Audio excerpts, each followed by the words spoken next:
나는 병실에서 그의 손을 잡고 있었다. 그가 마지막으로 부탁했다. 거기 소나무 모퉁이에는 가지 마. 약속해줘, 서연아. 지훈의 손가락은 이미 힘이 없었지만 그의 눈빛만은 어린아이처럼 간절하고 단호했다.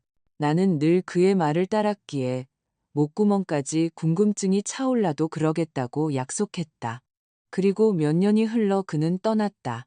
그 후 일상은 제자리를 찾는 듯했다. 하지만 마음속 공허함은 사라지지 않았다. 그러던 어느 날 나는 결국 그 호기심에 굴복하고 말았다. 지금 돌이켜보면 지훈이 왜 그토록 나를 그 땅에서 멀리 떨어뜨려 놓고 싶어 했는지 이해가 간다. 하지만 다음 이야기를 하기에 앞서 혹시 인터넷으로 이 이야기를 듣고 계신다면 어느 도시에 계신지 댓글로 남겨주시겠어요? 이런 이야기가 어디까지 전해지는지 알면 언제나 기쁘니까요. 17년간의 결혼 생활은 누구도 예상치 못한 갑작스러운 뇌졸중으로 병상에서 끝이 났다. 나는 45세 과부가 되었다. 딸은 대학 때문에 집을 떠나 있었고 집은 적막했으며 가슴에는 끝없는 구멍이 뚫린 듯했다. 나는 저녁마다 그의 물건들을 정리했다. 마치 그가 다시 입을 것처럼 셔츠를 다리고 깔끔하게 개었다. 그러다 보면 내가 몰랐던 그의 또 다른 삶의 흔적들을 자꾸만 발견하게 되었다. 장례식을 치르고 2달이 지났을 때 박성진 변호사에게서 전화가 와서 한번 들러달라고 했다. 축축하고 쌀쌀한 평범한 화요일이었다. 나는 그의 맞은편에 앉았고 그는 서랍에서 작은 상자와 봉투를 꺼내 광택나는 테이블 위로 밀어주었다. 이서연 씨, 그가 차분하게 말했다. 이건 고인이 돌아가신 후에야 전해드리라고 하셨습니다. 지훈이 떠난 후 그가 한숨을 쉬었다. 상자 안에는 나무신 모양의 금속 열쇠고리에 달린 묵직하고 오래된 열쇠가 들어있었다. 봉투에는 그의 익숙한 필체가 있었다. 유독 서자가 삐뚤빼뚤했다. 이게 무슨 열쇠죠? 나는 차가운 금속을 손가락으로 굴리며 물었다. 강원도에 있는 부동산의 열쇠입니다. 지훈 씨가 약 4년 전에 매입했습니다. 고인의 지시에 따라 이제야 알게 되신 겁니다. 심장이 쿵 내려앉았다. 우리에게는 이 아파트 외에 다른 부동산은 없었다. 그는 별장에 대해 한 번도 말한 적이 없었. 그리고 가장 중요한 것은 왜 나에게 가지 말라고 부탁하면서 동시에 이 모든 것을 남겨두었을까? 그곳 이름이 소나무 모퉁이입니다. 박 변호사가 덧붙였다. 서류상으로는 남편분께서 어린 시절의 일부를 보낸 집입니다. 소유주가 여러 번 바뀌었지만 몇 년이 지나 그가 다시 사들인 거죠. 말이 안 돼요. 내가 말을 끊었다. 지훈은 어린 시절, 이야기는 늘 피했다. 강원도 얘기만 나오면 얼굴이 굳어지며 화제를 돌렸다.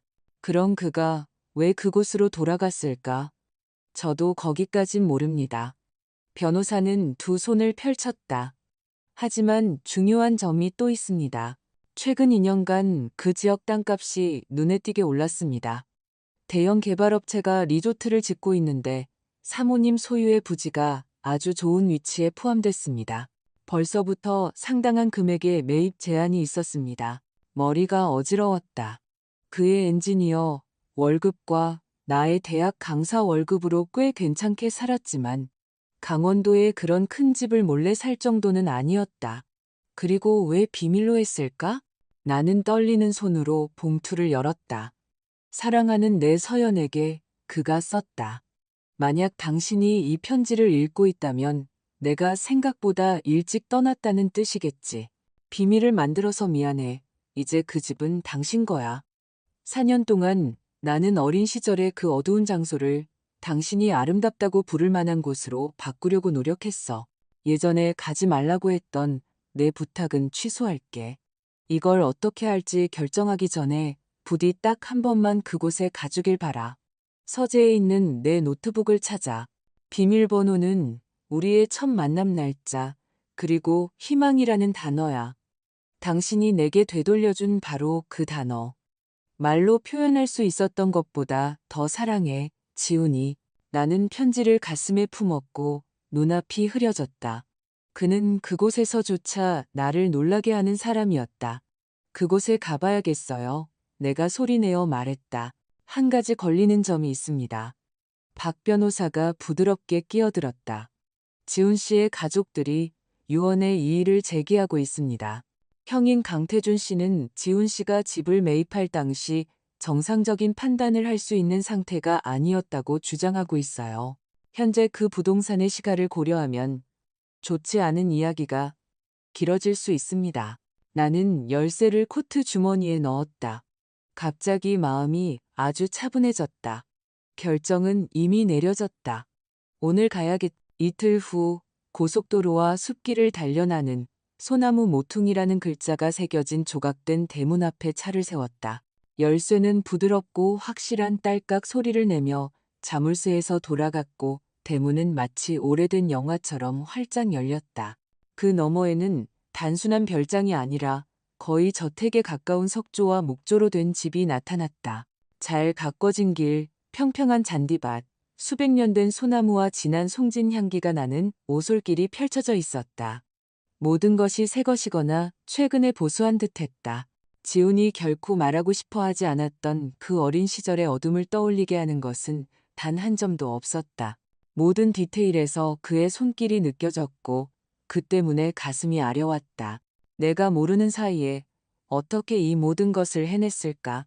현관문이 열리고 나는 벽난로 벽이 있는 높은 거실로 들어섰다.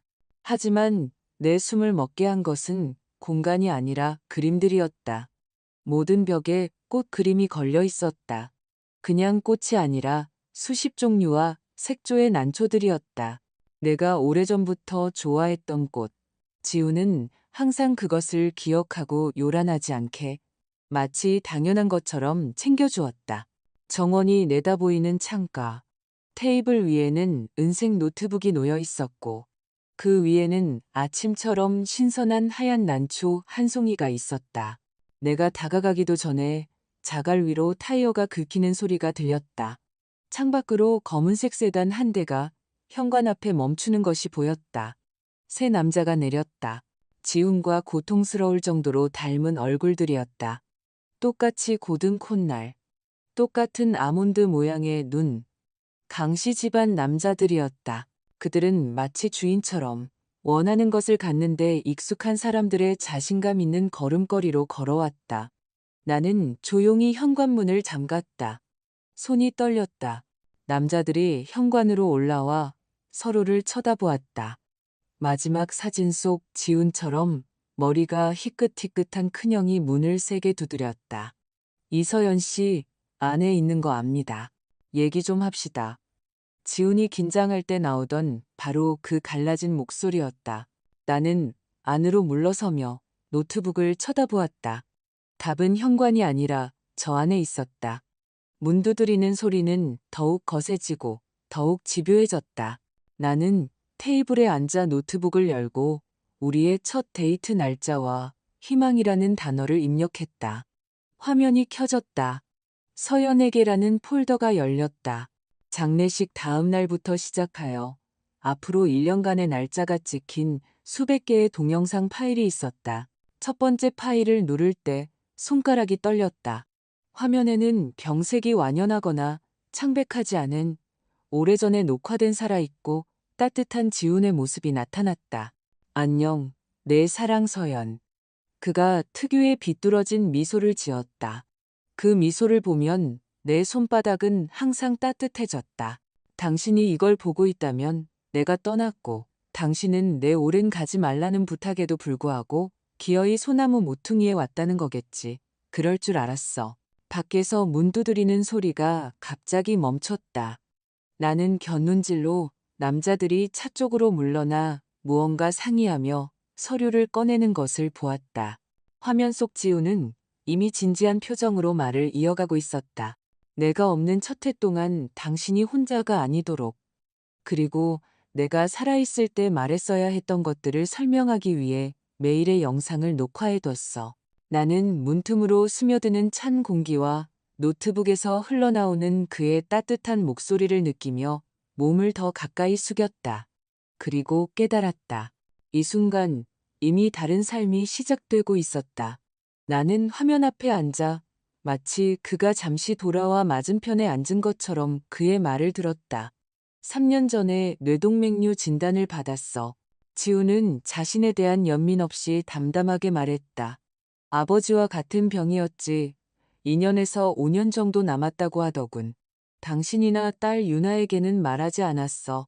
우리의 마지막 몇 년이 끝을 기다리는 시간이 아니라 온전한 삶으로 채워지길 바랐거든. 그는 눈을 내렸다가 다시 정면을 응시했다. 그것 때문에 나 자신에게 화가 나, 서연. 당신은 나에게, 그리고 내 선택에 화낼 권리가 있어. 하지만 난 사랑 때문에 그런 선택을 했어. 그리고 내가 이곳에 돌아온 건 우연이 아니야. 이 집은 아버지가 도박과 술로 빚더미에 잠겨 있을 때 내가 합법적으로 사들인 거야. 형들은 이 사실을 모르게 했어.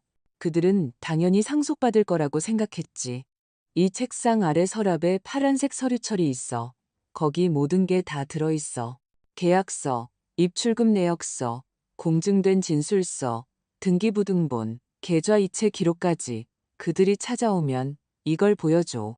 이 집은 당신 거야, 서연. 당신이 결정하는 대로 해. 이게 짐이 되길 원치 않아. 그리고 온실에는 난초들이 있어. 당신을 위해 키웠어.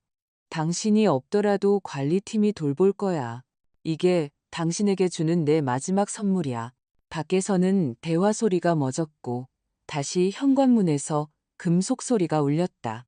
이제는 주먹이 아니라 의무를 다하듯 집요하게. 그들 중 하나가 유리창에 관인이 찍힌 종이를 눌러 붙였다. 나는 다가오는 차의 엔진 소리와 무전기의 짧은 삐소리를 들었다. 경찰차가 천천히 진입로를 따라 올라왔다. 심호흡하자. 나는 스스로에게 말했다. 노트북을 닫고 아래 서랍을 열어 그 파란색 서류철을 더듬었다. 손바닥으로 마분지의 감촉을 느끼는 순간 전화벨이 울렸다. 엄마, 유나야. 목소리가 긴장되고 다급했다. 왜 집 얘기 안 했어? 삼촌들이 벌써 전화해서 내가 소송을 돕는 조건으로 공정한 거래를 제안했어. 무슨 일이야? 나는 젊은 경찰관이 형제들과 함께 현관으로 올라오는 것을 지켜보았다. 유나야, 나중에 다 설명할게. 나는 부드럽지만 단호하게 말했다. 제발 아무것도 서명하지 말고 어떤 것에도 동의하지 마. 그 사람들은 우리 편이 아니야. 엄마를 믿어줘. 침묵. 억누른 한숨 소리. 알았어. 전화 기다릴게. 나는 문을 직접 열었다. 이곳이 내 문이고 내 결정이라는 것을 분명히 하기 위해서였다. 현관에는 젊은 김경희가 서 있었다. 양옆으로 강시삼 형제가 버티고 섰다. 각자 다른 표정을 짓고 있었다. 강태준은 자신감 있는 정중함을, 강우진은 매끈한 법률가의 가면을, 강현우는 경계심을. 이서연 씨 되시죠? 경찰관이 자신을 소개했다. 상속 분쟁 관련 법원의 현장 검증 결정이 내려졌습니다. 이해합니다. 나는 차분하게 대답했다. 하지만 누구를 안으로 들이기 전에 이 서류들을 먼저 봐주시길 부탁드립니다. 나는 파란색 서류철을 내밀었다. 강태준이 살짝 비웃었다. 강우진은 보란 듯이 서류 가방을 열었다. 가족 갈등은 미묘한 문제라서요. 강태준이 거의 다정하게 말했다. 미망인이 서류에 혼란을 겪을 수도 있죠. 저희가 정리하는 걸 도와드리면 모두가 만족할 겁니다. 저는 혼란스럽지 않습니다. 나는 그가 아닌 경찰관을 보며 대답했다. 저는 제 합법적인 소유지에 있는 미망인이며 당신께서 공무원으로서 결론을 내리기 전에 서류를 검토해 주실 것을 요청합니다. 김경희는 처마 밑으로 물러나 조심스럽게 서류철을 펼쳤다. 종이들이 확신의 찬소리를 내며 넘어갔다. 아버지로부터의 매매계약서, 공증된 진술서, 은행 거래 내역서, 등기부등본. 나는 옆에서 3명의 친척들이 억지로 숨을 고르는 소리를 들으며 조용히 서 있었다. 바람에서는 송진과 젖은 풀 냄새가 났고 내 마음속은 의외로 고요했다. 경찰관이 고개를 들었다. 서류는 이상 없습니다. 소유권이 이서연 씨 앞으로 등록되어 있군요. 오늘 현장 검증은 불가능할 것 같습니다. 이건 민사소송의 문제입니다. 말도 안 돼. 강태준이 버럭 소리쳤다. 이 집에는 가족의 역사가 있어. 우리에겐 도의적인 권리가 있습니다. 내가 평탄한 목소리로 말을 이었다. 강지훈의 아내로서의 권리, 그리고 그녀에게는 그 권리가 있습니다. 정적은 얇은 얼음장처럼 깨졌다. 그들은 서로를 쳐다보더니 마지못해 물러섰다. 경찰관은 사과하며 내게 고개를 까딱이고는 무슨 일 있으면 연락 주십시오 라는 말을 남기고 그들을 따라 차로 향했다. 나는 문을 닫고 그 문의 등을 기댄 채 처음으로 숨을 내쉬었다. 이상한 기분이었다. 상실과 발견이 한 병에 담긴 것 같았다. 내가 사랑했던 사람은 나에게서 고통과 노력을 숨겼지만 집과 기댈 곳을 남겨주었다. 나는 책상으로 돌아와 노트북을 열었다. 화면에는 지훈이 소년처럼 웃고 있는 모습으로 멈춰 있었다. 내일은 다음 영상, 2일차라는 문구가 빛나고 있었다. 나는 마치 그의 뺨을 어루만지듯 터치패드 위로 손가락을 움직였다. 밖에서 바퀴가 자갈 위를 긁는 소리가 났다. 검은색 세단은 떠나고 있었지만 나는 이미 알고 있었다. 이것은 작은 접전에 불과했다. 소나무 모퉁이를 둘러싼 전쟁은 이제 시작이었고 나는 더 이상 혼자가 아니었다. 나에게는 그의 목소리, 그의 서류철, 그리고 나의 난초들이 기다리는 온실이 있었다. 아침에 나는 처음으로 손님처럼 발끝으로 걷는 대신 주인으로서 집과 마당을 제대로 둘러보았다. 벽은 새로 칠해져 있었고 나무에서는 송진 향이 났다. 서재에는 내가 예전에 학생들에게 이야기했던 소설들의 초판본들이 꽂혀 있었다. 창가에는 가을에 딱 어울리는 담요가 덮인 안락의자가 놓여 있었다. 하지만 마음은 집 뒤편의 유리 건물, 온실로 향했다. 그곳의 공기는 달랐다. 축축하고 따뜻하며 짙은 향기로 가득했다. 난초들은 층층이 놓여 있었고 어떤 것은 아직 봉우리 상태였고 다른 것들은 도자기처럼 활짝 피어 있었다. 그때 등 뒤에서 조용하지만 자신감 있는 목소리가 들렸다. 좋은 아침입니다, 사모님. 나는 깜짝 놀랐다. 중년의 여성이었고 단정하며 작업용 앞치마를 두르고 손에는 분무기를 들고 있었다. 꾸미 먹고 세심한 얼굴이었다. 윤정아라고 합니다. 그녀가 자신을 소개했다. 지훈 씨가 대대적인 공사를 하기 전부터 저를 이곳에 데려왔어요. 내가 없을 땐 자네가 내 아가씨들을 책임져줘 라고 말씀하셨죠. 그리고는 난초들을 향해 고개를 끄덕였다. 이서연입니다. 나는 손을 내밀며 대답했다. 그녀는 이미 내가 누구인지 알고 있었겠지만 우리는 선반 사이를 천천히 걸었다. 윤정아 씨는 지지대를 바로잡고 뿌리를 마치 맥박을 확인하듯 살폈다. 저기, 그녀가 가리켰다. 희귀한 풀은 카틀레아예요. 지훈 씨가 2년 동안 찾아다녔어요. 사모님께서 언젠가 식물원에서 저런 꽃 옆에 멈춰서서 저런 거 한번 심어봤으면 좋겠다고 하셨다면서요. 나는 목이 메어오는 것을 참으며 미소 지었다. 한번 스치듯 한 말이었는데 그는 마음에 담아두었던 것이다. 그는 이곳에 자주 왔나요? 내가 물었다. 최근 몇 년간은 거의 한 달에 한 번씩이요. 모든 걸 직접 확인했어요. 맡겨놓고 잊어버리는 그런 분이 아니셨죠. 막판에는 기운이 거의 없으셨는데도 마치 마감 시간에 쫓기는 사람처럼 악착같이 일하셨어요. 우리는 안개 분무기에서 떨어지는 물방울 소리를 들으며 잠시 침묵했다. 그러다 내가 말했다. 어제 형제들이 찾아왔었어요. 윤정아 씨의 얼굴이 즉시 굳어졌다. 작년부터 기웃거렸어요. 동해안 개발 쪽에서 리조트 얘기를 꺼내자마자 갑자기 가문의 기억을 되찾으셨나 보죠. 강태준 씨는 투자회사를 하는데 사람을 아래로 내려다보며 말하는 걸 좋아해요. 강우진 씨는 변호사라 서류를 원하는 대로 비틀 줄 알고요. 강현우 씨는 조용하지만 눈으로 모든 걸 훑어보죠. 또 올 거예요. 내가 한숨을 쉬었다. 또 오겠죠. 그녀가 고개를 끄덕였다. 하지만 지훈 씨는 몇 수 앞을 내다보는 분이었어요. 항상 그러셨죠. 나는 집으로 돌아와 억지로 오트밀을 만들고 진한 차를 마신 뒤 2일차 영상을 켰다. 지훈은 우리의 새서재에 앉아 있었다. 좋은 아침, 서연. 우리 집에서 잘 잤기를 바라. 그가 미소 지었다. 오늘은 아주 특별한 걸 보여줄게. 오직 당신만을 위한 방이야. 침대 옆 그 협탁 위 서랍에 열쇠가 있어. 난초가 새겨진 은색 열쇠. 나는 영상을 잠시 멈추고 그곳으로 갔다.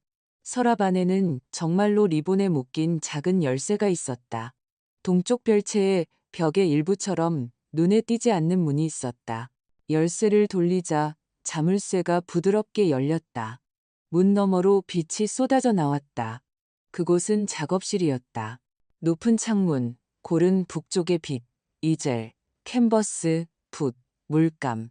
모든 것이 전문적이고 깔끔하게 정돈되어 마치 누군가 방금 나갔다가 잠시 후에 돌아올 것만 같았다. 나는 15년 동안 붓을 잡지 않았다. 예전에 미술학원 졸업 후 밤마다 그림을 그렸지만 그 후에는 가족을 부양하고 강의를 하고 유나를 키워야 했다. 언젠가는 조용히 구석으로 밀려났다. 내가 들고 온 노트북에서 흘러나오는 지훈의 목소리가 부드럽게 등을 밀었다. 당신은 너무 많은 걸 포기했어. 그리고 가장 먼저 놓아버린 게 당신의 그림이었지. 나는 당신에게 그걸 돌려주고 싶었어. 창가 의자 밑을 봐봐. 넓은 창틀 아래에는 납작한 수납장이 있었다. 나는 뚜껑을 열고 그대로 바닥에 주저앉았다. 내 대학 시절 작품들, 초기작, 미완성작들이 있었다. 이사 중에 잃어버렸거나 지인의 별장으로 갔거나 수리 후에 사라졌던 그림들이었다. 그가 그것들을 찾아내고 모으고 보관해 온 것이다. 맨 위에는 작은 캔버스 하나가 놓여 있었다. 내 졸업 작품인 자화상이었다. 두 눈을 크게 뜬 소녀가 마치 미래를 들여다보듯 정면을 응시하고 있었다. 캔버스에는 그의 손글씨로 쓴 카드가 꽂혀 있었다. 그녀는 어디에도 가지 않았어. 서연. 내가 당신에게 공간을 마련해줬어. 나머지는 당신 몫이야. 그 쪽지 덕분에 마음속이 조용하고 단단해졌다. 마치 중요한 한 걸음을 내딛기로 결심한 순간처럼 나는 작업실을 둘러보며 새롭고 깨끗한 캔버스들의 가장자리를 손가락으로 쓸었다. 그때 정원에서 엔진 소리가 고르게 울렸다. 창가로 다가갔 자갈 위로 차 두 대가 들어왔다. 검은색.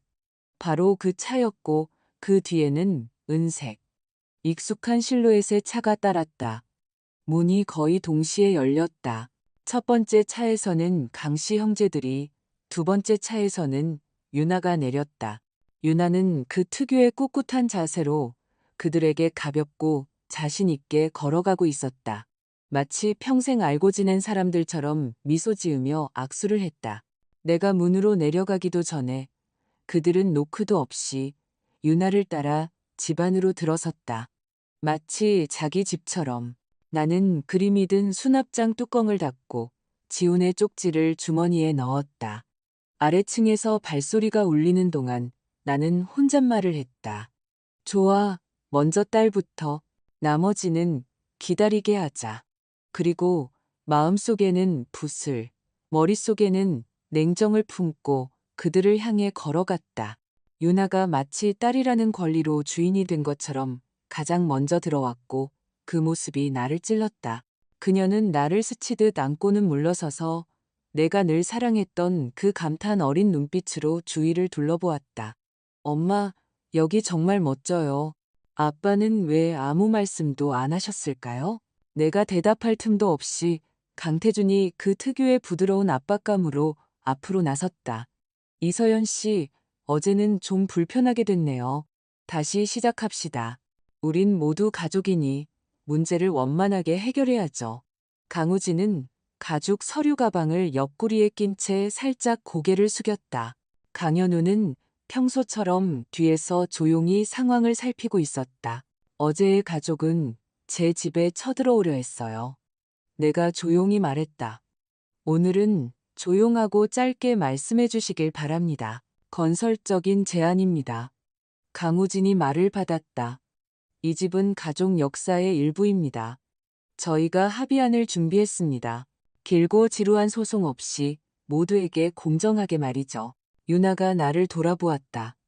눈이 반짝였다. 엄마, 이분들 얘기 들어보세요. 정말 합리적인 것 같아요. 나는 그녀를 오랫동안 부드럽게 바라보았다. 마치 그녀가 어릴 때 그네를 5분만 더 타게 해달라고 조를 때처럼. 그리고 나서 시선을 강태준에게 돌렸다. 듣고 있습니다. 그들은 테이블 위에 편리하게 축소된 부지 계획도를 펼쳤다. 선과 사각형들. 이렇게 하는 게 모두에게 이득입니다. 강태준은 평탄하고 거의 우호적인 어조로 말했다. 3분의 1은 당신에게, 3분의 1은 유나에게, 나머지 3분의 1은 우리 형제들이 나눕니다. 누구도 손해보지 않죠. 당신은 즉시 상당한 현금을 손에 쥐게 됩니다. 그리고 제 집에 대한 제 의지를 잃게 되고요. 내가 명확히 했다. 두통거리에서 벗어나는 거죠. 그가 여전히 같은 톤으로 정정했다. 옆에는 리조트가 들어섭니다. 이건 큰 과정이에요. 여자가 혼자 감당할 만한 일이 아닙니다. 유나가 테이블로 한 걸음 다가왔다. 엄마, 우리가 굳이 이렇게 큰 집에 얽매일 필요는 없잖아요. 그냥 다 팔고 이 문제를 영원히 끝낼 수도 있어요. 네, 아버지는 이 집을 나에게 남겼어. 내가 차분하게 말했다. 층이나 지분이 아니라 명확한 의지를 담아 이 집 전체를. 강우진이 입꼬리를 살짝 올리며 미소 지었다. 의지는 의지고, 하지만 아시잖아요. 말년의 지훈이는 판단이 흐려졌을 수도 있습니다. 그는 마지막 순간까지 정신이 또렷했어요. 내가 잘라 말했다. 그리고 우리 중 누구보다도 앞을 내다보는 사람이었죠. 부엌 입구에 윤정아 씨가 나타나 앞치마에 손을 닦으며 섰다. 사모님, 죄송합니다. 동쪽 구역에 물 주는 시간이 되어서요. 이건 가족 간의 대화요. 강태준이 돌아보지도 않고 날카롭게 말했다. 외부인은 끼어들지 않는 게 좋겠소. 윤정아 씨는 외부인이 아니에요. 내가 대답하고 그녀에게 살짝 고개를 끄덕였다. 괜찮아요. 강우진이 즉시 서류 가방을 들었다. 직원과의 고용관계도 분쟁 자산의 일부입니다. 법원의 결정이 날 때까지 내가 차분하게 그의 말을 끊었다. 내 집에서는 내 결정이 유효합니다. 나는 그들이 그토록 사려 깊게 가져온 계획도를 내 쪽으로 돌렸다. 강조된 경계선, 그어진 부분들. 궁금하네요. 왜 부지의 서쪽 부분은 제외하셨죠? 그곳은 자연보호구역입니다. 강우진이 눈 하나 깜빡하지 않고 대답했다. 건축도 할 수 없어요. 순전히 형식적인 거죠. 유나는 내가 무슨 말을 하려는지 이해하지 못하고 나를 쳐다보았다. 나는 그 종이를 옆으로 치웠다. 모두에게 이득이라는 말씀은 잘 들었습니다. 서면으로 남겨주세요. 제 변호사와 검토하겠습니다. 지금 당장 모든 걸 결정할 수 있습니다. 강태준이 부드럽게 고집했다. 그렇지 않으면 내가 그를 똑바로 쳐다보았다. 힘들어질 겁니다. 이서연 씨. 그가 미소 없이 말했다. 우리에겐 자원, 인맥, 시간이 있습니다. 당신은 문학 강사일 뿐이고요. 이건 당신이 낄 게임이 아닙니다. 내 안에서 무언가 딸깍하고 제자리를 찾는 소리가 들렸다. 마치 톱니바퀴가 맞물리는 것처럼. 저는 좋은 스승 밑에서 배웠거든요. 강태준 씨. 내가 나지막이 말했다. 세수 앞을 내다볼 줄 알았던 남편. 그리고 그가 남긴 서류철 말이에요. 그게 얼마나 완벽한지는 이미 보셨을 텐데요. 유나의 얼굴이 살짝 창백해졌다. 그녀는 그들을 다시 나를 번갈아 쳐다보았다. 나는 목소리를 부드럽게 바꾸었다. 우리 같이 점심 먹자, 딸. 그리고 다시 모두에게 말했다. 자, 신사분들, 오늘은 여기까지입니다. 고려조차 안 해보시겠다는 거예요? 유나가 말을 시작했다. 공식적으로, 그리고 압박 없이 제안한다면 고려해보죠. 나는 이미 모두를 향해 말했다. 그리고 제 거실에서는 안 됩니다. 문은 저쪽입니다. 강씨 형제들은 서로를 쳐다보았다. 강우진이 어깨를 으쓱하며 종이들을 챙겼다. 강현우는 유나에게 동정적인 눈빛을 보냈다. 마치 나중에 다시 얘기하자고 말하는 듯 했다. 강태주는 반걸음 늦게 머물며 미소를 지웠다. 당신은 상황의 규모를 과소평가하고 있어. 우리는 다시 올 거요. 다시 오실 땐 노크하는 거 잊지 마세요. 내가 대답했다. 그들이 나갔다. 유나는 문가에 머뭇거리며 가방끈을 초조하게 쥐었다. 엄마, 저 삼촌들이랑 같이 갈게요. 괜찮죠? 서류도 보여주고 설명도 해주고 싶대요. 저도 양쪽 얘기를 다 들어봐야 하니까요. 네, 자신부터 들어봐. 내가 부탁했다. 그리고 아무것도 서명하지 마. 단 한 장의 종이도. 알았어요. 그녀가 고개를 끄덕이며 시선을 내렸다. 저녁에 전화할게요. 문이 닫히고 집은 갑자기 폭풍이 지나간 뒤처럼 아주 고요해졌다. 귀에서 맑은 소리가 울리는 것 같았다. 나는 물을 따르다가 컵을 놓칠 뻔했다. 슬픔이 얼마나 쉽게 경계를 허무는지 생각했다. 아이는 낯선 목소리와 낯선 사진들 속에서 아버지의 부스러기를 찾고 있었다. 그들은 그것을 알고 있었고 그것을 이용할 줄 알았다. 윤정아 씨가 문틈으로 조심스럽게 얼굴을 내밀었다. 들어가도 될까요? 들어오세요. 그녀는 마치 성전에 들어서는 것처럼 조심스럽게 들어왔다. 의자 끝에 앉았다가 이내 결심한 듯 말했다. 사모님, 제가 그동안 침묵하라는 명을 받은 이야기가 있습니다. 하지만 이제는 때가 된 것 같습니다. 듣고 있어요. 부지에 관한 이야기입니다. 그들 서류에 있는 것과는 달라요. 그리고 이 집에 대해서도요. 지훈 씨는 그 친척들이 돌아올 것을 예상하셨어요. 작년에 그들이 다녀간 후에 몇 가지를 다시 생각하셨죠. 우리는 마치 물 주는 것을 확인하러 가는 것처럼 정원으로 나갔다. 길, 온실, 젖은 흙냄새. 윤정아 씨는 나를 더 멀리 유리 건물을 지나 내가 어제 열어보지도 않았던 낡은 창고로 이끌었다. 낡은 문, 비뚤어진 손잡이, 모든 것이 의도적으로 수수해 보였다. 그분은 제게 만약 그들이 숨통을 조여오기 시작하면 이걸 보여주게라고 말씀하셨어요. 윤정아 씨가 속삭였다. 그녀는 주머니에서 육중한 쇠 열쇠를 꺼내 자물쇠에 꽂았다.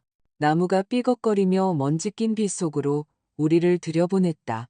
안에는 삽, 밧줄, 상자들이 있었다. 평범한 창고였다. 그래서요?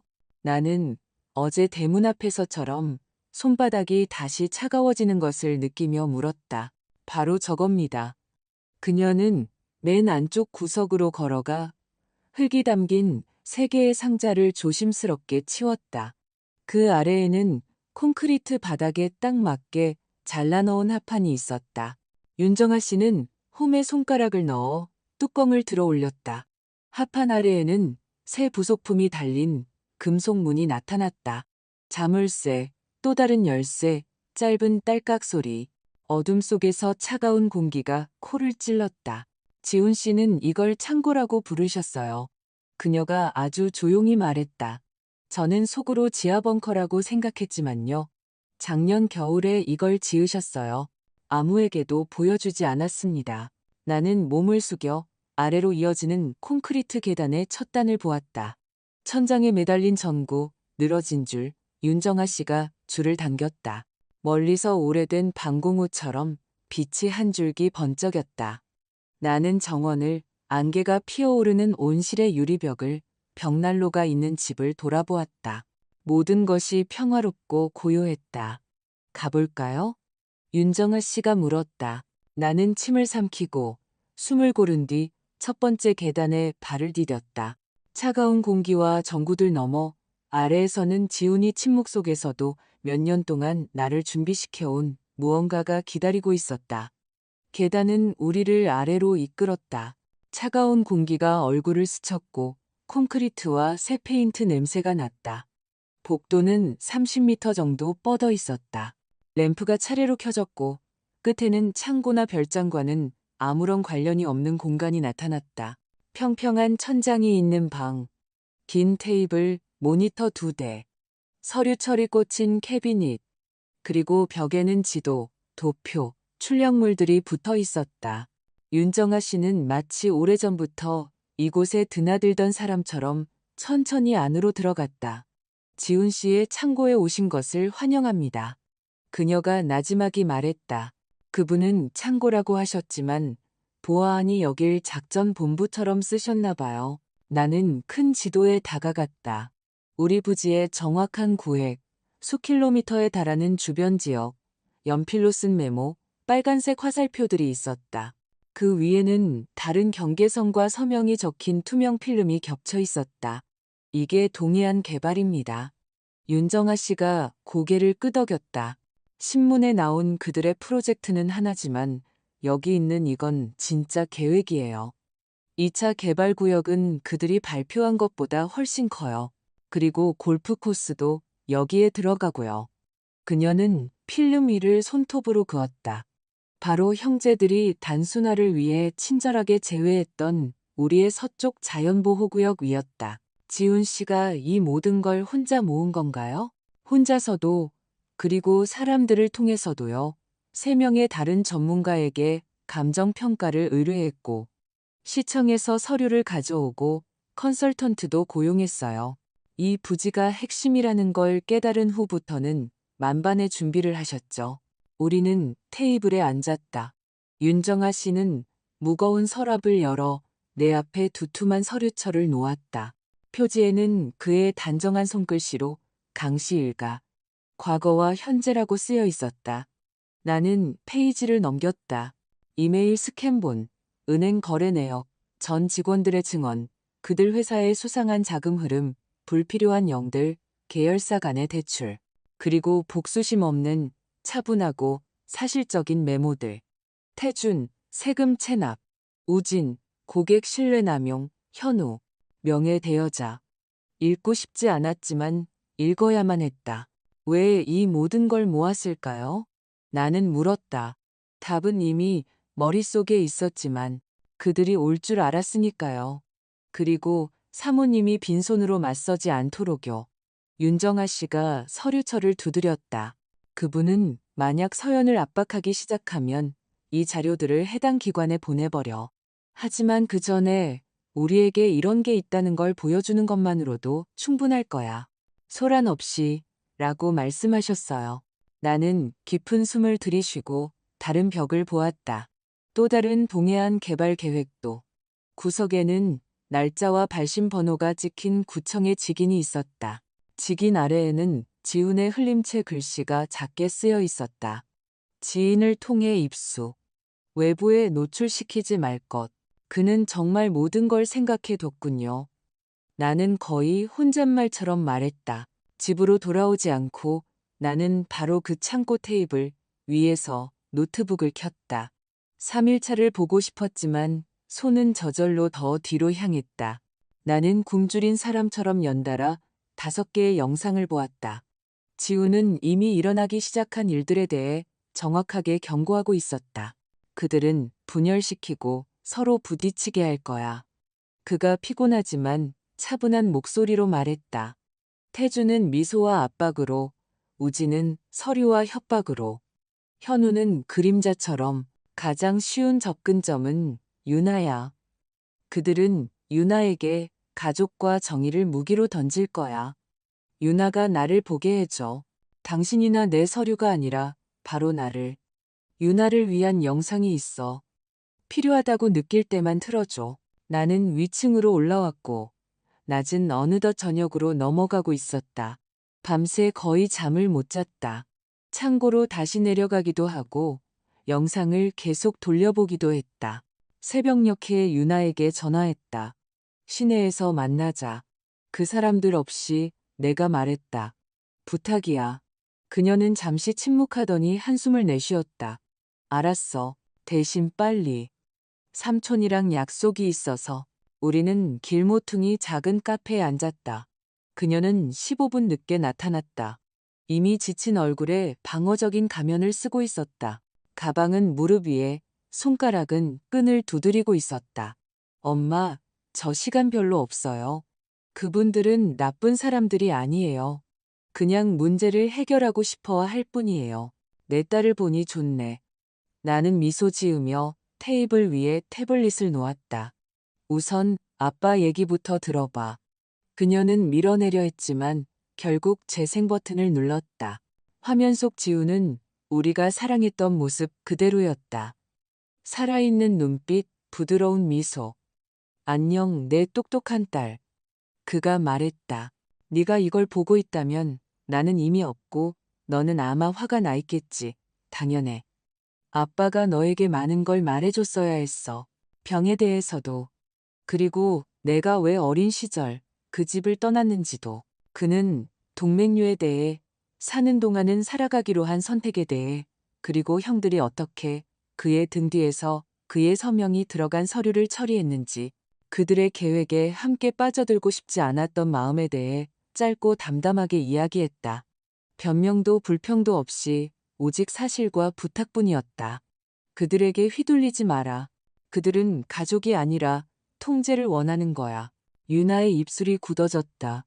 그리고 이내 떨렸다. 그녀는 눈도 깜빡이지 않고 끝까지 영상을 보았다. 화면이 꺼진 후에도 오랫동안 고개를 들지 못했다. 아빠는 나를 지켜주고 있었어. 그녀가 속삭였다. 그런데 너는 더 간단한 답을 줄 것 같은 사람들에게서 아빠를 찾고 있었던 거겠지. 내가 조용히 대답했다. 그리고 그건 괜찮아. 그냥 이제 우리 함께하자. 그녀는 고개를 끄덕이며 10살 때처럼 손등으로 눈물을 닦았다. 어떻게 해야 돼? 우선 변호사부터 만나자. 그들 변호사가 아니라 우리 변호사. 오늘 저녁에 바로. 그리고 내일 아침에는 동해안 개발 측과 만나자. 왜 바로 그들과 만나? 아는 것이 힘이니까. 그리고 우리에겐 네 삼촌들이 모르는 게 있어. 그들의 2차 개발 구역의 진짜 지도와 그 문제의 가치. 그녀는 이제 평소의 모습으로 눈썹을 치켜떴다. 차분하고 날카로운 내 딸의 모습으로. 아빠는 엄마가 만난 여자 중에 가장 똑똑한 여자라고 했어. 그녀가 갑자기 말하며 살짝 미소 지었다.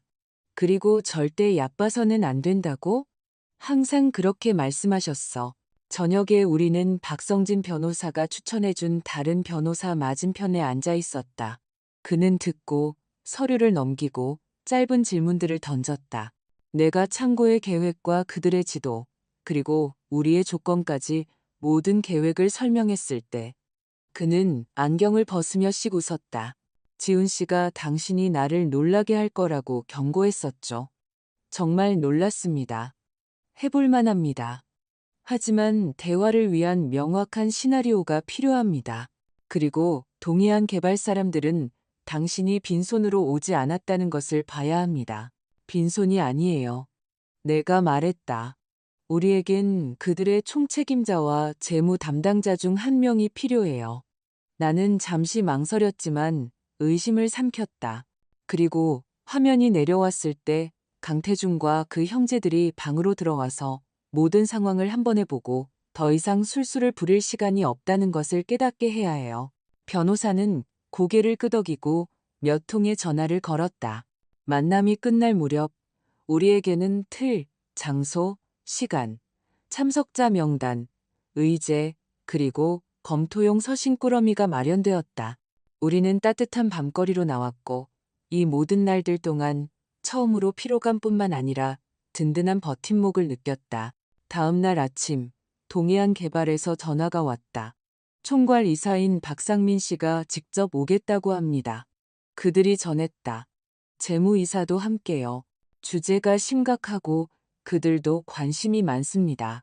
나는 작업실 창가에 서서 내일이면 지도와 서류철이 놓이고 스크린이 내려올 아래층에 긴 테이블을 내려다보았다. 윤정아 씨가 차가 담긴 쟁반을 가져왔다. 유나는 진지하고 어른스러운 짙은 남색 정장을 입어보고 있었다.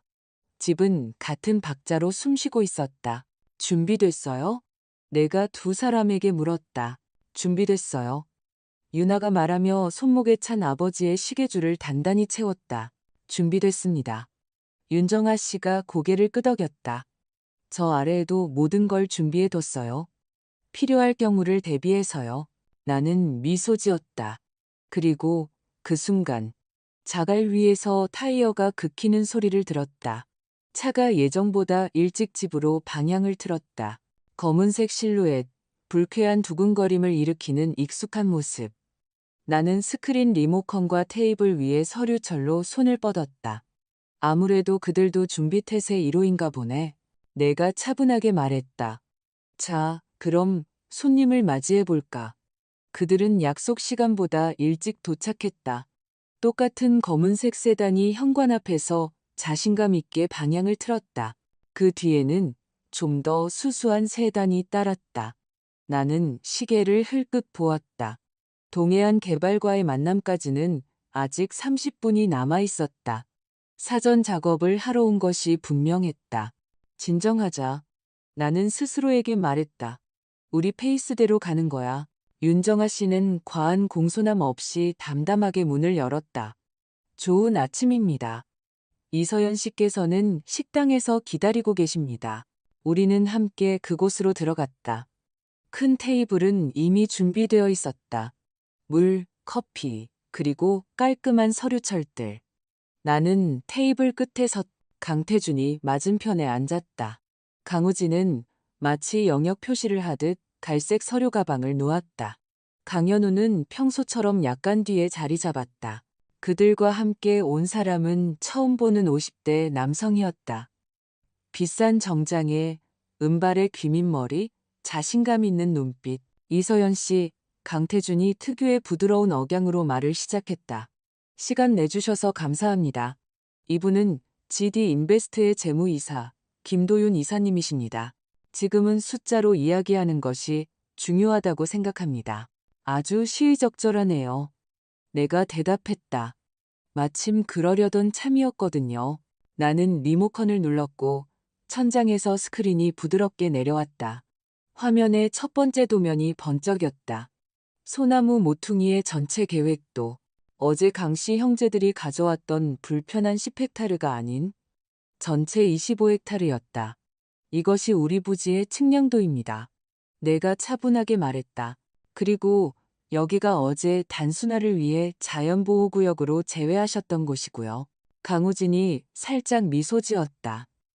거기에 건축이 불가능하다는 점은 저희도 이견이 없습니다. 건축은 별개의 이야기죠. 내가 고개를 끄덕였다.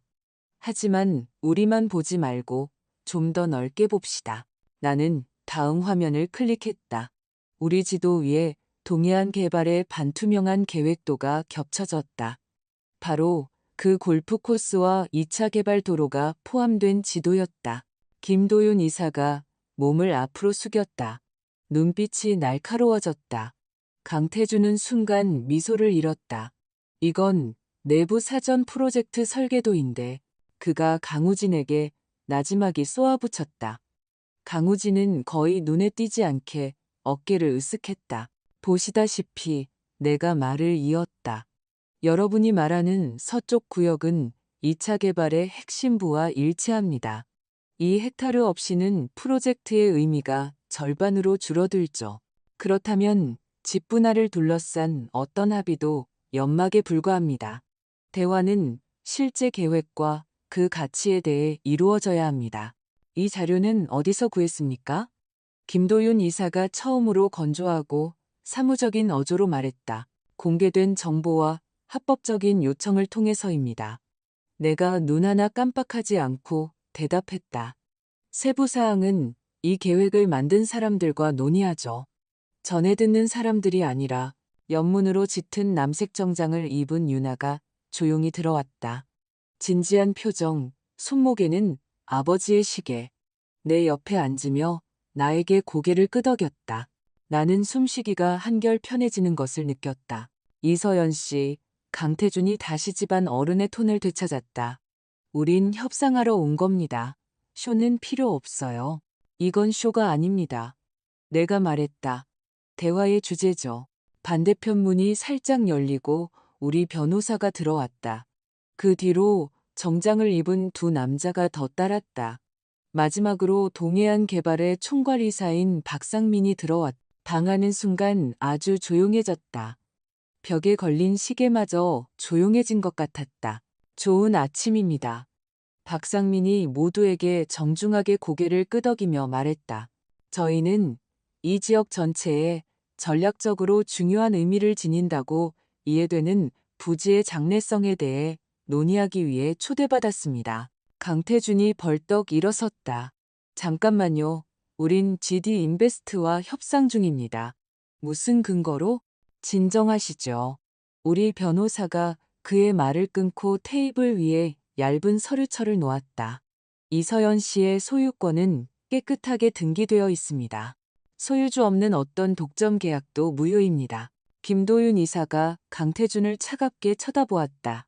저에게는 당신에게 권한이 있다고 들었습니다만 제가 잘못된 정보를 받은 것 같군요. 강우진이 서둘러 자기 서류 가방을 열었다. 양측의 의향에 대한 이야기였습니다. 권리 없는 의향이라. 그건 그냥 동네 어귀에서 나누는 잡담이죠. 박상민이 한숨을 쉬었다. 본론으로 들어갑시다. 이서연 씨, 듣겠습니다. 나는 다시 지도를 켰다. 이제는 2차 개발의 일정, 도로, 기반 시설에 대한 표시가 추가된 지도였다. 핵심은 간단합니다. 내가 말했다. 소나무 모퉁이 부지가 핵심 연결망을 맡고 있습니다. 이곳 없이는 여러분은 골프 코스뿐만 아니라 물류까지 잃게 됩니다. 그렇다면 우리는 접근권, 사용 방식, 그리고 책임에 대해 이야기해야 합니다. 그리고 두 구역, 온실과 작업실의 보존에 대해서도요. 그곳들은 건드릴 수 없습니다. 박상민이 고개를 끄덕였다. 환경 및 문화적 조항은 가능합니다. 문제는 범위와 경제성이죠. 우리가 어떤 상황에 처해 있었는지 모두가 이해한다면 경제성은 더 명확해질 겁니다. 윤아가 예상외로 단호하게 말했다. 그녀는 강태준을 똑바로 쳐다보았다. 아빠가 어린 시절 이 집을 떠난 건 성격 때문이 아니었어요. 아빠가 학생일 때 아빠 모르게 서류가 처리됐어요. 나중에는 이걸 들추면 다 같이 망한다고 협박했고요. 아빠는 들추지 않고 떠났어요. 그런데 이제 와서 정의를 되찾겠다며 오셨군요. 강현우가 눈을 내리깔았다. 강우진의 얼굴이 붉어졌다. 그건 근거 없는 주장이야. 그렇지 않습니다. 우리 변호사가 말하며 봉인된 봉투들을 나누어 주었다. 거래 내역, 귀사전 직원들의 증언, 서신들, 세금 문제, 고객 신뢰 남용, 계열사를 통한 자금 이동. 일부 사건은 공소시효가 지났지만 평판이라는 건 끈질긴 법이죠. 그리고 사업 파트너들은 보통 예상치 못한 일을 좋아하지 않습니다. 김도윤 이사는 이미 자기 몫의 서류를 훑어보고 있었다. 얼굴이 돌처럼 굳어졌다. 박상민은 봉투에 손도 대지 않은 채 계속 지도를 쳐다보았다. 핵심을 읽어내는 전문가의 습관이었다. 이건 가족 문제요. 강태준이 말을 시작했지만 목소리가 잠겼다. 이건 맥락입니다. 내가 말했다. 상대방의 업무 스타일을 이해하시라고요. 우리는 갈등을 원하지 않습니다. 누가, 무엇을, 언제, 어떤 조건으로 책임질지 명확하게 명시된 계약이 필요합니다. 박상민이 나에게 시선을 돌렸다. 그래서 조건이 무엇입니까? 첫째, 내가 평탄하게 말했다. 소유권 분할이나 가족 지분은 없습니다. 제가 유일한 소유주입니다. 둘째, 기반시설 접근은 명확한 제한과 보상이 있는 지역권 형식으로만 가능합니다. 셋째, 온실과 작업실에 대한 보호구역 지정, 그리고 소음, 진동, 접근에 대한 명확한 기준 설정. 넷째, 언젠가 멋지게가 아닌 일정에 따른 투명한 지급. 다섯째는 가격이겠군요. 박상민이 알아챘다. 범위를 말씀해 주시면 논의해 봅시다. 가격은 여러분의 일정에 따라 달라집니다. 내가 대답했다. 2차 개발 마감 시한이 빡빡할수록 여러분의 리스크는 커지고 우리 열쇠의 가치는 올라갑니다. 강우진이 초조하게 손가락으로 테이블을 두드렸다. 이건 협박이야. 이건 시장 논리예요. 유나가 말했다. 의도의 경제학에 대해 가르쳐 주셨잖아요. 우진 삼촌? 바로 이거예요. 박상민이 처음으로 거의 눈에 띄지 않게 미소 지었다. 감정적인 대화보다 사업적인 대화가 더 마음에 드는군요. 이렇게 제안하죠. 저와 재무이사가 옆방으로 가서 시나리오를 계산하고 제안을 가지고 돌아오겠습니다. 그리고 한 가지 더, 우리 변호사가 덧붙였다. 협상이 끝날 때까지 친척분들께서는 제3자와의 사전합의 시도, 성명 발표 등 어떠한 행동도 삼가주시길 바랍니다. 저희가 비밀 유지 및 압박 금지 조항이 포함된 의향서 초안을 준비했습니다. 모두가 명확하게 상황을 인지할 수 있도록 지금 서명하시죠. 강태준은 테이블을 보며 침묵했다. 강연우는 애써 평온하게 숨을 쉬었다. 강우진은 자신의 무게감을 되찾으려 했지만 손에 든 서류가 너무 요란하게 바스락거렸다. 김도윤 이사가 짧게 말했다. GD 인베스트는 이런 조건에서는 참여하지 않겠습니다. 이서연 씨, 따로 연락드리겠습니다. 신사분들, 저는 이만. 그는 거의 작별 인사도 없이 일어나 나갔다. 강태준의 뺨이 떨렸다. 그럼 박상민이 선을 그었다. 40분 후에 금액을 가지고 돌아오겠습니다. 만족스러우면 기본 계약서 작성을 시작하죠. 기다리겠습니다. 내가 말했다. 우리 집 커피가 맛있거든요. 우리 셋만 남았다. 나, 유나, 그리고 테이블 끝에 조용히 새 찻잔을 놓아준 윤정아 씨. 유나는 테이블 밑에서 내 손을 짧고 단단하게 쥐었다. 나는 그녀에게 고개를 끄덕였다. 알아들었어. 칸막이 너머에서 누군가 나지막이 말하고 있었다. 계산기 소리, 에어컨 소리가 들렸다. 강태준이 나를 쳐다보았다. 피곤하고 화난 눈빛. 그리고 우리만 들릴 정도로 속삭였다. 당신이 지금 무슨 짓을 시작하고 있는지 상상도 못할 거야. 상상하고 있어요. 내가 대답했다. 그리고 바로 그렇기 때문에 우리가 누군가의 사무실에서 후딱 해치우는 대신 여기에 있는 거예요. 그때 옆방문이 살짝 열렸다. 박상민이 밖을 내다보며 나와 눈이 마주쳤다. 이서연 씨, 저희가 잠정적인 금액과 지역권에 대한 안을 마련했습니다. 그런데 당신이 언급하지 않았지만 저희에게는 매우 중요한 조항이 하나 있습니다. 논의하시죠. 나는 테이블에서 일어나며 옆구리에 익숙하게 자리 잡은 지훈의 파란색 서류철의 무게를 느꼈다. 내가 언급하지 않은 그 질문은 처음부터 내 혀끝에 맴돌고 있었고 많은 것이 그것에 달려 있었다.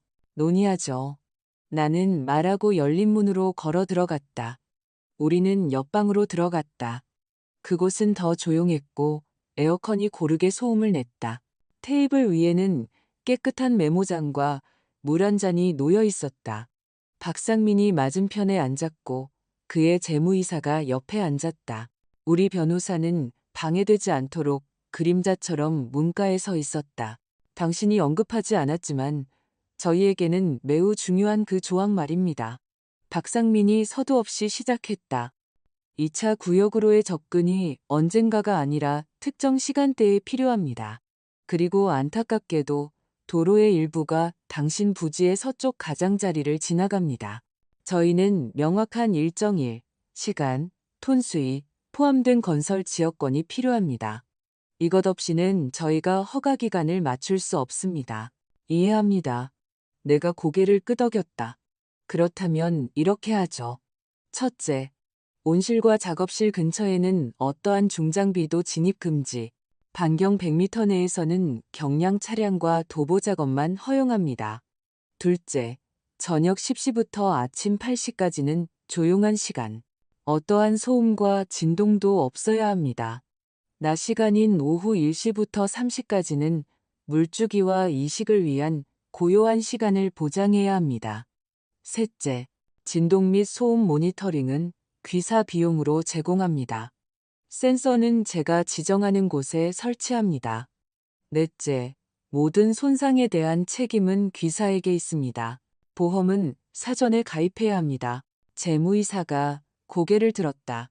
비용이 많이 들겠는데요. 그것이 바로 제 가격의 일부입니다. 금전적인 부분은 다른 메커니즘을 통해서고요. 내가 부드럽게 대답했다. 작업 시작 전 에스크로 계좌로 선지급, 이후 단계별 지급. 귀사의 허가나 일정의 지연이 발생할 경우 가산계수가 적용됩니다. 약속된 시간을 어기면 더 많이 지불해야 합니다. 박상민은 몇 초간 침묵하더니 짧게 고개를 끄덕였다. 예측 가능하군요. 작업할 수 있겠습니다. 40분 후에 금액을 가지고 오겠습니다. 그리고 내가 덧붙였다. 비밀 유지, 서명 전까지 어떠한 정보 유출도 없어야 합니다. 그리고 별도의 의정서가 필요합니다. 제 친척들은 저나 유나에 대한 권리 분쟁이나 압박과 관련된 모든 행동을 중단해야 합니다. 그렇지 않으면 이 모든 것이 의미가 없습니다. 의정서는 제가 준비하겠습니다. 우리 변호사가 대답했다. 금액을 논의하기 전에 서명하시죠. 우리는 식당으로 돌아왔다. 그곳의 공기는 더 무거웠다. 커피와 긴장감 냄새가 났다. 강태주는 마치 4점짜리 성적을 지키려는 학생처럼 너무 곧게 앉아 있었다. 강우진은 듣지 않는 척하며 휴대폰을 넘기고 있었다. 강현우는 창밖을 보고 있었다. 유나는 턱을 내리지 않은 채 우리를 훑어보고는 살짝 고개를 끄덕였다. 계획대로 가고 있어. 자, 박상민이 자리에 앉으며 앞에 메모장을 놓았다. 작업 조건은 이해했습니다. 40분 후에 범위를 제시하겠습니다. 그 전까지 비밀 유지 및 압박 금지에 대한 의정서에 서명해 주시길 바랍니다. 우리 변호사가 얇은 서류 양식과 파란색 펜을 펼쳐놓고 누구의 글씨도 떨리지 않도록 맨 윗줄을 손바닥으로 가렸다. 우스꽝스럽군요. 강우진이 비웃었다. 우리가 무슨 영화 찍는 줄 압니까? 영화 밖에서는 비즈니스맨들이 먼저 틀부터 정합니다. 변호사가 차분하게 대답했다. 이것은 모두를 보호합니다. 난 서명 안 해. 강태준이 내뱉었다. 나에겐 권리가 있어. 당신에게는 많은 권리가 있었죠. 유나가 말을 가로막았다. 목소리는 평탄했고 눈은 어두웠다. 이미 제 어머니에게 경찰을 데리고 왔고 도덕으로 접근하려다 그 다음엔 투자자와 함께 왔죠. 이제 그만하세요. 서명하시거나 떠나세요. 강현우는 순간 눈을 감았다. 마치 갑자기 부끄러워진 사람처럼. 강우진이 강태준에게 시간이 우리 편이 아니다라고 속삭였다. 강태준은 입술을 꽉 다물고 펜을 잡았다. 서명은 날카로운 긋긴 자국처럼 남았다. 그 뒤를 강우진, 그 다음 강현우가 따랐다. 유나가 마지막으로 짧고 자신있게 서명했다. 내가 먼저였다. 박상민이 일어섰다. 잠시 자리를 비우겠습니다. 금액과 지역권 문구를 가지고 돌아오죠. 그는 재무이사와 함께 옆방으로 들어갔다. 칸막이 너머로 프린터 소리와 나지막한 목소리들이 윙윙거렸다. 강태준은 테이블 위에 손바닥을 펴고 자신의 손톱을 들여다보았다. 마치 자신의 플랜 B가 무엇이었는지 기억해내려는 듯. 서연 씨, 그가 갑자기 이전보다 조용한 목소리로 말했다. 정말 2차 구역이 가동되면 여기서 조용히 살 수 있을 거라고 생각해요? 지훈이 계획했던 대로 살 수 있을 거라고 생각해요. 내가 대답했다. 그리고 담장 너머에서 일어나는 일을 명확하게 통제하면서요. 지훈은 항상 당신을 과대평가했지. 강우진이 익숙한 톤을 되찾으려 애쓰며 쏘아붙였다. 그리고 당신들은 평생 그를 과소평가했고요. 내가 말했다. 결과가 어떻게 되는지 보시죠. 윤정아 씨가 조용히 테이블에 차를 놓았다. 강태준은 찻잔을 들었지만 마시지는 않았다. 갑자기 접근 불가능한 자원이 되어버린 유나를 쳐다보았. 네가 가족을 파괴하고 있어. 그가 그녀에게 속삭였다. 네 아버지가 이걸 봤다면 제 아버지는 이걸 예상하셨어요. 유나가 말했다. 그녀의 목소리는 반음 정도만 떨렸다. 지훈 씨는 성씨로 묶인 가족이 아니라 우리가 약속으로만 배부른 게 아니라 존중받는 것을 원하셨어요. 옆방문이 딸깍 소리를 냈다. 의정서 서류철을 든 우리 변호사가 들어왔다. 그 뒤를 박상민이 따랐다. 그는 테이블 위에 2장의 종이를 놓았다. 한 장에는 깔끔한 표가, 다른 한 장에는 조용한 구역이 표시된 임시 작업 통로, 도면이 있었다. 범인은 이렇습니다. 그가 말했고, 그가 부른 숫자들은 무겁고 확실한 물체처럼 방 안에 내려앉았다. 성금은 내일 에스크로 계좌로. 지역권은 일정에 따라 모니터링도 책임도 저희가 집니다. 당신의 조용한 시간은 수용되었습니다. 추가로 센서 설치와 온실 방풍창 설치를 위한 일회성 보상금도 포함됩니다. 나는 변호사에게 시선을 돌렸다. 그는 거의 눈에 띄지 않게 고개를 끄덕였다. 괜찮아. 유나가 어깨를 으쓱했다. 받아들이고 더 강하게 나가자. 한 가지 추가 사항이 있습니다. 내가 말했다. 작업 기간 동안 귀사는 제 서면 동의 없이 강씨 일가 중 누구와도 어떠한 하청, 컨설팅, 이익 대변에 대한 협상을 하지 않을 것을 약속해야 합니다. 문제 없습니다. 박상민이 대답했다. 저희는 중개인이 필요 없습니다. 강태준의 입꼬리가 마치 맞은 것처럼 떨렸다. 강우진은 급하게 숨을 들이쉬었지만 침묵했다.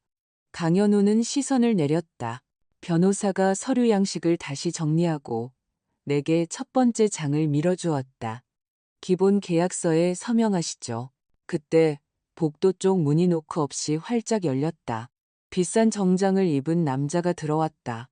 1시간 전에 떠났던 GD 인베스트의 바로 그 김도윤 이사였다. 얼굴은 차가웠고 손에는 다른 색깔의 서류철이 들려 있었다. 실례합니다. 그가 말했고 그의 목소리는 금속성 같았다. 여러분의 결정에 영향을 미칠 수 있는 긴급한 정보가 있습니다. 서명하시기 전에 이 내용을 듣고 싶어 하실 거라 생각합니다. 박상민이 눈썹을 치켜떴다. 흥미롭군요. 김도윤은 내게도 유나에게도 형제들에게도 시선을 주지 않고 오직 박상민만을 보며 테이블 끝에 얇은 봉투를 놓았다. 2차 구역 관련 리스크와 뭐랄까 행정기관에서 갑자기 나타난 한 문서에 대한 이야기입니다. 내 손에 들린 펜이 서명란 위에서 멈췄다. 유나가 그를 향해 몸을 돌렸다. 강태준이 살짝 일어섰다. 강우진의 눈이 번뜩였다. 어떤 문서 말입니까? 박상민이 차분하게 물었다. 김도윤은 거의 눈에 띄지 않게 미소 지으며 우리를 훑어보고는 봉투를 열었다. 김도윤은 칼날처럼 얇은 출력물들을 테이블 위에 펼쳐놓았다.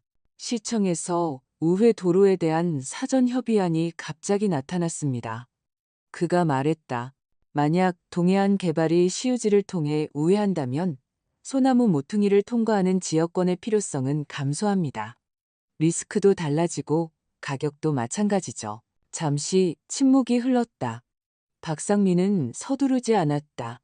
재무이사에게 눈짓하자 그가 말없이 서류 쪽으로 손을 뻗었다. 강태준이 허리를 폈다. 강우진은 이미 상황의 반전을 보고 있었다. 가격으로 압박해서 협상을 유리하게 이끌자. 유나는 테이블 밑에서 내 손가락을 짧고 단단하게 쥐었다. 할 수 있어요.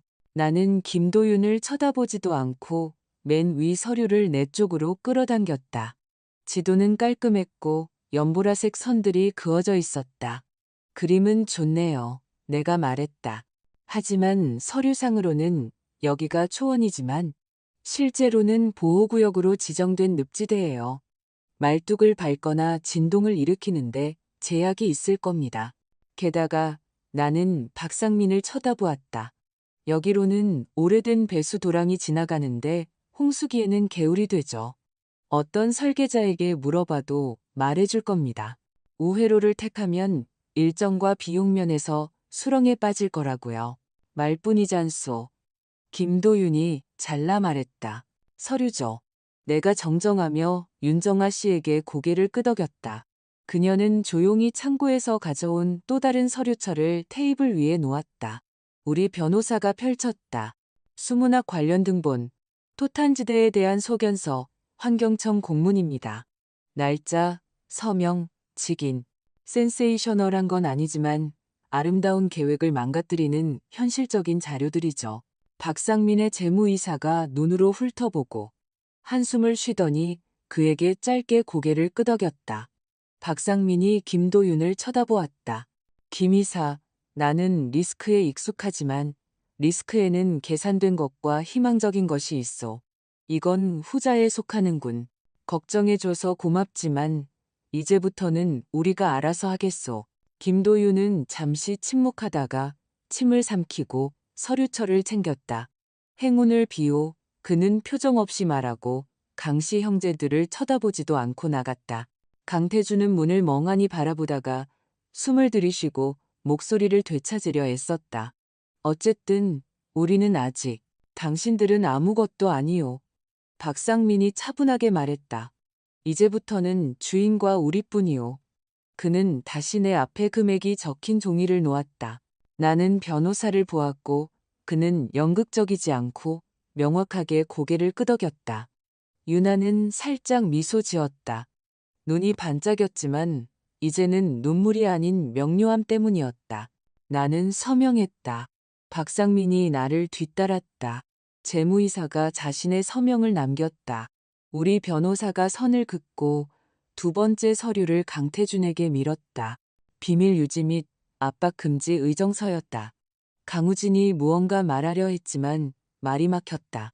강태준은 펜을 잡고 환한 피랍으로 단호하게 서명했다. 강현우는 고개를 들지 않고 마지막으로 서명했다. 그 후 몇 주 동안은 깔끔한 일들로 채워졌다.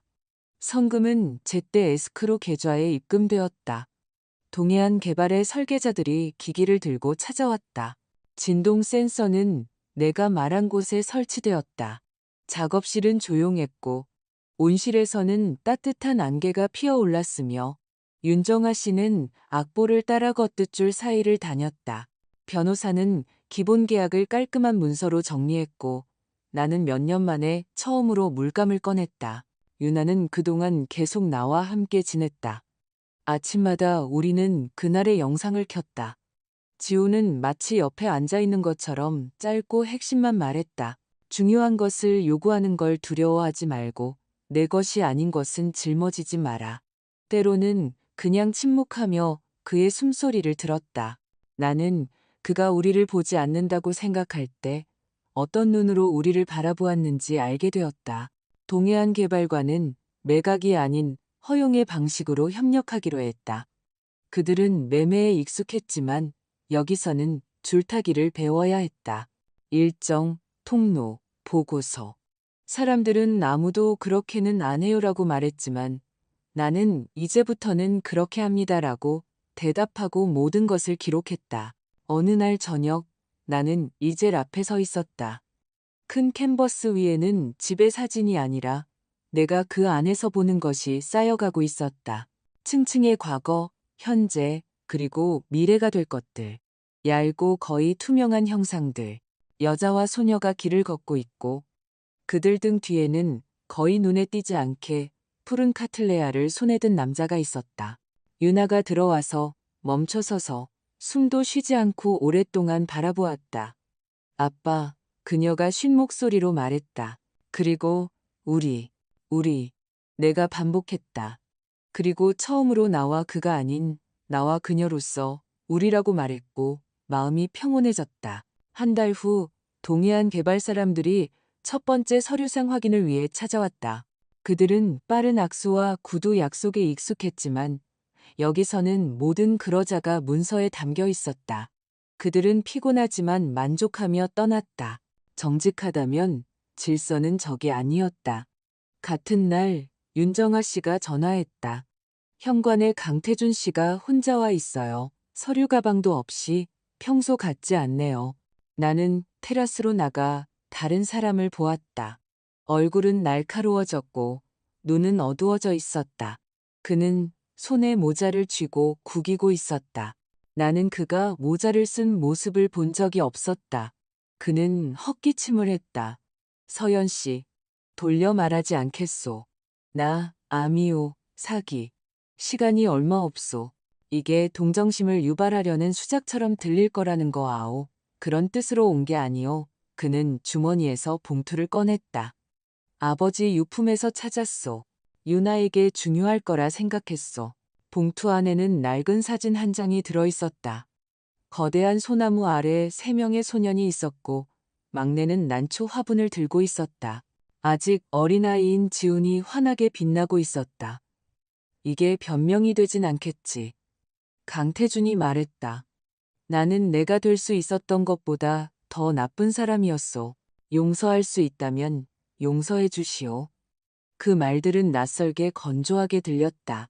나는 사진을 보며 원이 얼마나 이상하게 맞물리는지 생각했다.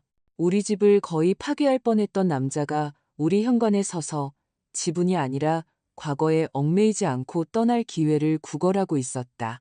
온실로 가요. 내가 제안했. 그는 고개를 끄덕였다. 우리는 말없이 걸었다. 나는 줄지어 선 난초들을 보여주고 센서와 고요함, 진동 없는 시간에 대해 이야기했다. 푸른 카틀레아 앞에서 그는 멈춰서서 아이처럼 주머니에 손을 찔러 넣었다. 그가 기뻐했을 거요. 그가 말했다.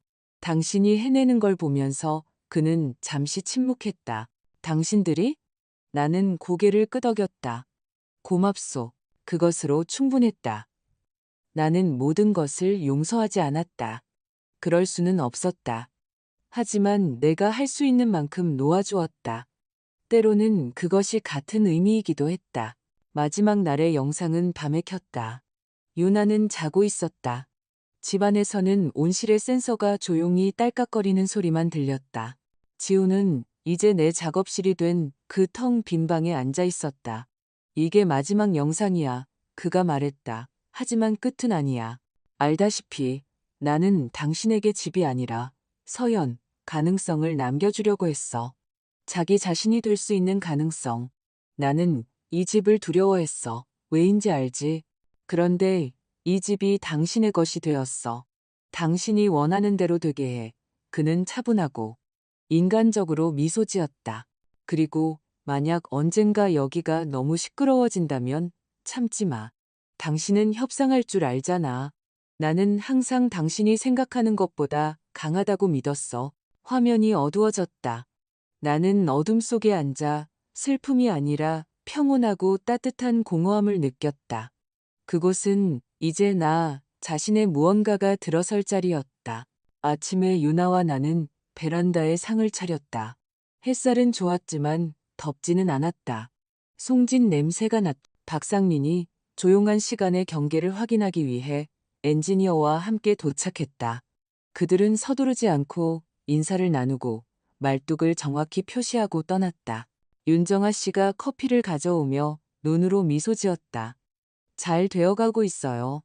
나는 집을 보았고 상속재산이 아니라 우리의 작품을 보았다. 그 후 모든 것은 단순했다. 불행하지도 이상적이지도 않은 바로 그 단순함이었다. 서류철 속의 서류들, 이름으로 불리는 사람들, 방으로 나뉜 집, 시간으로 정해진 고요함. 때로는 인부들이 와서 멀리서 윙윙거리다가 우리 창가에 가까워지면 조용해졌다. 때로는 친척들이 찾아와 누가 누구에게 빚졌는지에 대한 이야기가 아니라 일에 대해 이야기했다. 강태준은 더 이상 오지 않았다. 온실 고마웠소라는 짧은 메시지 하나만 보냈다. 그 후로는 침묵뿐이었다. 큰 캔버스는 거실에 걸었다. 저녁이면 나는 그 앞에 멈춰 서서 감상하는 것이 아니라 확인하는 나 자신을 발견했다. 우리는 우리가 원했던 곳으로 가고 있다. 유리창에 비친 우리 둘, 나와 유나의 모습은 캔버스 위에서보다 더 선명하게 보였다. 만약 교훈이 필요하다면 그것은 단순하고 지루하다. 타인의 비밀은 설령 사랑에서 비롯되었더라도 거의 항상 삶을 부순다. 반면 자신의 경계는 삶을 다시 일으켜 세운다.